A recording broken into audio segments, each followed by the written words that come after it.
Hello नमस्कार, स्वागत आप सबका आपके अपने उत्कर्ष यूट्यूब चैनल पर। और मैं हूं आपका होस्ट दोस्त नरेंद्र चौधरी। चतुर्थ श्रेणी भर्ती 2024 एग्जाम होने जा रही है और जैसे जैसे एग्जाम की तिथि नजदीक आ रही है बच्चों के मन में दो तीन सवाल बड़े तगड़े वाले आ रहे हैं। पहला, सर कि एग्जाम नजदीक आ रही है, तैयारी वारी कैसे करें सर। कुछ ऐसा लग रहा है कि सर एग्जाम नजदीक आ रही है तो सब कुछ भूलते जा रहे हैं। एक तो ये था। इसके अलावा सर अपने आप पे कॉन्फिडेंस कैसे रखें, एग्जाम हॉल के अंदर अपने आप को कैसे शांत रखें। मतलब ऐसा बहुत सारा सर घबराहट तो हो रही है। और उसके साथ साथ उससे भी बड़ी घबराहट ये हो रही है कि सर ये चतुर्थ श्रेणी एग्जाम की बात करें, ये कितनी पारियों में होगा एग्जाम, कितनी पारियों में एग्जाम होगा। क्योंकि हाल ही के अंदर पशु परिचर की जो एग्जाम हुई थी और वहां पर उस प्रक्रिया के अंदर जो नॉर्मलाइजेशन अपनाया गया था उसके बाद में कहीं ना कहीं बच्चे के मन में एक डर सा बैठ गया कि सर यदि 8-10 पारियों के अंदर एग्जाम हुई तो फिर ऐसी स्थिति के अंदर सर वो नॉर्मलाइजेशन की प्रक्रिया आएगी और वापस से कहीं हमारे साथ ऐसा ना हो कि एक पारी में 20 नंबर जो बढ़ जाए और एक पारी में 10 नंबर कम हो जाए। ऐसी स्थिति के अंदर तो जिस पारी में नंबर कम है वहां पर जिस बच्चे ने मेहनत की होगी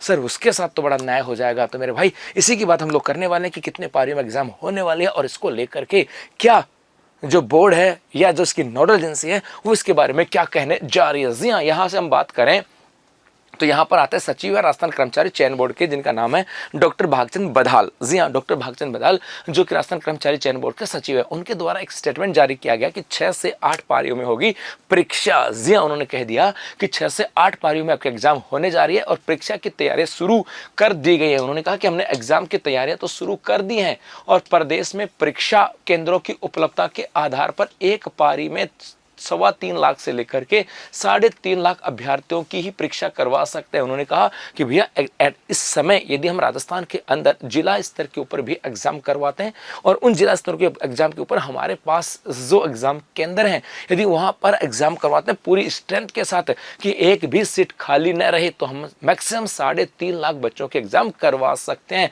और ये ध्यान में रखते हुए उन्होंने कहा कि मेरे भाई यहां से ये ध्यान में रखते हुए कहा कि हम 3.5 की करा सकते हैं और लगभग इसमें कितने फॉर्म भरेंगे, लगभग 20 लाख के आसपास फॉर्म भरेंगे।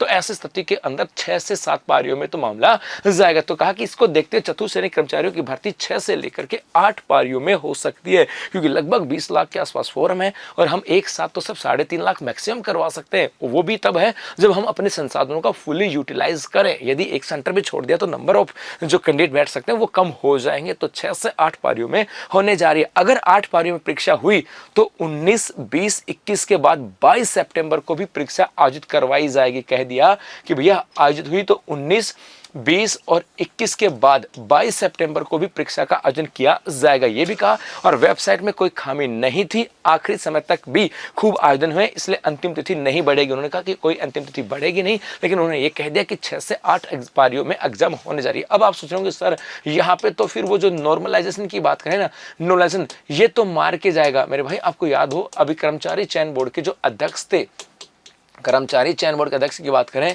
आलोक राज जी, उन्होंने एक ट्वीट करके कहा था कि दिल मेरा भी रोया था कि जब किसी बच्चे के साथ अन्याय हुआ, लेकिन हम क्या करें, हमने उसी फॉर्मूले को अपनाया। मैं उनके पक्ष नहीं ले रहा हूं, मैं बता रहा हूं कि जो उन्होंने कहा। फिर उन्होंने कहा कि हमारे पास इतने रिसोर्स नहीं है कि हम एक समय एग्जाम करवा सकें, लेकिन हम कोशिश करेंगे कि मेरे भाई आने वाले समय के अंदर जो पेपर बने वो कम से कम एक जैसा हो ताकि नॉर्मलाइजेशन की प्रक्रिया के अंदर इतना बवाल न उठे। मतलब उन्होंने कहा जो भी था हमारी मजबूरी थी, मैं उस पक्ष में भी नहीं हूं, लेकिन मैं ये कह रहा हूं कि इसका मतलब उन्होंने कहा है कि हम कोशिश करेंगे। तो ये मैं इसलिए कह रहा हूं कि आपके मन में, क्योंकि जब तैयारी कर रहे होते ना और उस समय आपके मन में अंदर यदि किसी ने कोई ये डाल दी ना बात कि वहां तो नॉर्मलाइजेशन की प्रक्रिया होगी, वहां पे तो पढ़ क्या रहा है, तू तो मारा जाएगा। अरे मेरे भाई उसके बाद पढ़ाई तो डिस्टर्ब हो ही गई ना, ऐसा नहीं करना। क्योंकि यहाँ पर सरकार के पास मैसेज भी गया, सरकार ने कहा कि हम कोशिश करेंगे कि इस बार ऐसी कोई दौर से न गुजरे कि यहाँ पर इतनी बड़ी बात इश्यू हो। तो आप किसी भी बातों में आने की आवश्यकता नहीं है कि सर वहां पे क्या होगा, वह क्या होगा, वहां वही होगा जो आपकी मेहनत होगी।